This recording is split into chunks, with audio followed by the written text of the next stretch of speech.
Hi అండి అందరికీ.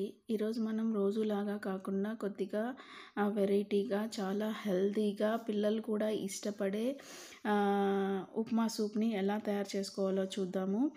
దీంట్లో వెజిటేబుల్స్ అన్నీ వేస్తాం కాబట్టి చాలా హెల్తీ అన్నమాట. ఇంకా చాలా క్విక్గా అయిపోతుంది. దీంట్లోకి మనం చట్నీ అలాగా వేరే సపరేట్గా మళ్ళీ కూరలు చేసుకోవాల్సిన అవసరం లేదు. ఇప్పుడు రెసిపీలోకి వెళ్తే ఫస్ట్ ఒక ప్యాన్ పెట్టుకొని ఆయిల్ అయితే వేసుకోవాలి. ఆయిల్ నేను చాలా తక్కువగా వేస్తున్నాను అనమాట. నేను ఎందుకంటే వెజిటేబుల్స్ అన్నీ ఆవిరిలో ఉడికించేస్తాను కాబట్టి ఆయిల్ అనేది ఎక్కువ అవసరం లేదు. ఫస్ట్ ఆయిల్ వేసుకొని కొద్దిగా ఆవాలు జీలకర్ర వేసుకొని ఫ్రై చేసేసుకొని ఆనియన్స్ కూడా వేసుకొని ఫ్రై చేసేసుకోవాలి. ఫస్ట్ ఎక్కువ ఫ్రై చేయాల్సిన అవసరం లేదు, కొద్దిగా ఫ్రై చేసుకుంటే సరిపోతుంది. దాని తర్వాత క్యారెట్ బీన్స్ అనేవి వేసుకొని ఫ్రై చేసుకోవాలి, కొద్దిగా ఫ్రై చేసుకోవాలి. దాని తర్వాత కొద్దిగా వాటర్ వేసుకొని ఆవిరి పట్టేదానికి ప్లేట్ పెట్టేసి కొద్దిగా ఆవిరి పట్టనివ్వాలి. తర్వాత పెసరపప్పు అనేది 2 స్పూన్స్ పెసరపప్పు వేసుకున్నాను అన్నమాట. అది కూడా వేసి ఆవిరైతే పట్టాలన్నమాట. ఆవిరి పట్టేలాగా ప్లేట్ పెట్టేసేయాలి. కొద్దిగా వెజిటేబుల్స్ అనేవి ఒక 70% ఆవిరి ఉడికిపోయిన తర్వాత మనము కొద్దిగా అల్లం వెల్లుల్లి పేస్ట్ వేసుకోవాలన్నమాట. ఈ ఇంగ్రీడియంట్కి అల్లం వెల్లుల్లి పేస్టే అన్నమాట మెయిన్ ఇంగ్రీడియంట్. చాలా టేస్టీగా ఉంటుంది అన్నమాట. ఫస్ట్ అల్లం వెల్లుల్లి పేస్ట్ వేసుకున్న తర్వాత ఎక్కువ అయితే ఫ్రై చేయకూడదండి, మాడిపోయేలాగా. ఎప్పుడు కానీ మనం అల్లం వెల్లుల్లి పేస్ట్ని కొద్దిగా ఫ్రై చేసుకోవాలి, పచ్చి వాసన పోయేంత వరకు ఫ్రై చేసుకోవాలన్నమాట. అలా ఫ్రై చేసుకుంటే ఆ టేస్ట్ అనేది చాలా బాగా వస్తుంది. ఆల్రెడీ వెజిటేబుల్స్ కూడా ఆవిరిలో ఉడికిపోయాయి కాబట్టి మనం ఎక్కువ ఫ్రై చేయాల్సిన అవసరం ఉండదు. కొద్దిగా అల్లం వెల్లుల్లి పేస్ట్ పచ్చి వాసన పోయేంత వరకు ఫ్రై చేసేసుకొని ఆ 2 మిర్చి అయితే వేసాను నేను. మేమైతే కారం తక్కువగా తింటాము కాబట్టి 2 వేసాను. మీకు కావాలనుకుంటే కొద్దిగా మిర్చి అనేవి ఇంకా యాడ్ చేసుకోవచ్చు. ఇక్కడ చూడండి, క్యారెట్ అనేది ఆల్మోస్ట్ ఉడికిపోయింది.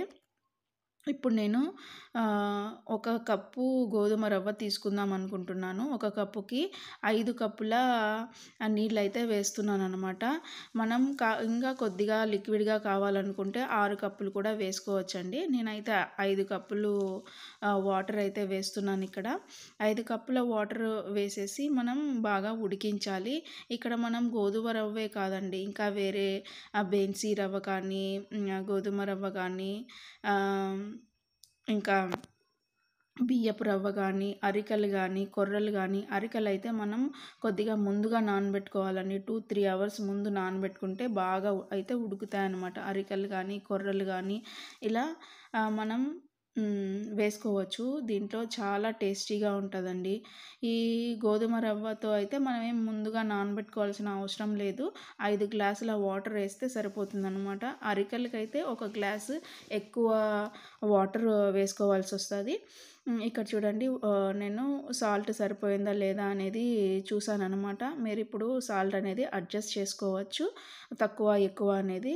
తక్కువ కావాలనుకున్న వాళ్ళు తక్కువ వేసుకోవచ్చు, ఎక్కువ కావాలనుకున్న వాళ్ళు ఎక్కువ వేసుకోవచ్చు అనమాట. ఇక్కడ మీకు కారం కూడా అడ్జస్ట్ చేసుకోవచ్చు. ఒకవేళ తక్కువ ఉంటే ఇంకొక మిరపకాయ కూడా వేసుకోవచ్చు. వేసుకున్న తర్వాత ప్లేట్ పెట్టేసి వాటర్ అనేది బాగా ఉడకనివ్వాలి. ఇలా బాగా ఉడికిన తర్వాత మనం గోధుమ రవ్వ అనేది వేసేసుకోవాలి. గోధుమ రవ్వ కానీ మీకు ఏది అవైలబిలిటీలో ఉంటే అది అన్నమాట. ఇలా వేసుకున్న తర్వాత ఒక 2-3 నిమిషాలు ఉడకనివ్వాలన్నమాట. బాగా ఉడికిన తర్వాత 2-3 నిమిషాలు డిష్ అయితే రెడీ అయిపోతుందండి. మనం ఇంకా సర్వ్ చేసుకోవడమే. ఇక్కడ చూడండి, నేను సర్వ్ చేస్తున్నాను. చాలా టేస్టీగా ఉంటుందండి. మీరు ఒకసారి ట్రై చేయండి. ట్రై చేసిన తర్వాత నాకు కామెంట్లో మెన్షన్ చేయండి. ఎలా వచ్చిందో, ఎలా కుదిరిందో. నాకైతే చాలా ఇష్టమండి. నేను ఇలా చేసుకొని మేము మామూలుగా రంజాన్ టైంలో ఇస్తారు కదా! గంజి అనేది అలాగే ఉంటుందండి. దీంట్లో అయితే చికెన్ కూడా నాన్ వెజ్ వేసుకోవాలనుకున్నప్పుడు కొద్దిగా చికెన్ ముందుగా ఉడకబెట్టుకొని చికెన్ కూడా వేసుకోవచ్చు. చాలా హెల్తీగా ఉంటుందన్నమాట. ఇక్కడ కొద్దిగా నిమ్మరసం పిండుకొని తింటే చాలా సూపర్గా ఉంటుంది. ట్రై చేయండి, చాలా బాగుంటుంది. Thanks for watching. మీకు ఇలాంటి రెసిపీస్ కావాలనుకుంటే please like, share and subscribe my channel doctor Reshma healthy kitchen and